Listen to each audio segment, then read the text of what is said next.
Hi అండి. అందరికీ very very good morning, happy Sunday. లేచారా లేగలేదా? లేగండి లేగండి అని నేను అందును పడుకోండి అంట. ఎందుకంటే ఈరోజు సండే కాబట్టి మరి మేమైతే లేచాము. టీలు కూడా అవుతున్నాయి మాయి. ఇదిగోండి, ఇంకా మా బ్రేక్ఫాస్ట్కి కూడా ఈరోజు స్పెషల్ అనమాట. మొలకెత్తినాయి చూడండి పెసర్లు, వీటితో గారెలు చేస్తాను నేనైతే. కొత్త పెసర్లు భలే ఉంటాయి తెలుసా, చాలా బాగుంటాయి. ఓకేనా మరి, బాయ్ అండి. మరి ఈరోజు special special happy happy morning. నాకు ఎందుకో చెప్పనా, చెప్తాను ఆగండి. ఇదిగోండి మా నాన్న వచ్చిండు, ఇటు చూడానా, చూడు.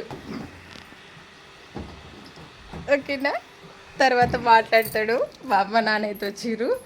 ఓకే ఫ్రెండ్స్, చాలామందికి అమ్మ నాన్న అయితే తెలుసు, అప్పుడప్పుడు అడుగుతుంటారు కూడా కామెంట్లో, లైవ్లో అమ్మ నాన్న మంచుకున్నారని. ఇదిగోండి మొత్తానికి అయితే వచ్చేసిర్రు అమ్మ నాన్న. ఇంకా కొన్ని రోజులు వీళ్ళతో వీడియోస్ అయితే వస్తాయి. ఓకే మరి, బాయ్ బాయ్ బాయ్. నాకైతే చాలా పనులు ఉన్నాయి. వీడియో నచ్చితే లైక్ చేయండి అబ్బా.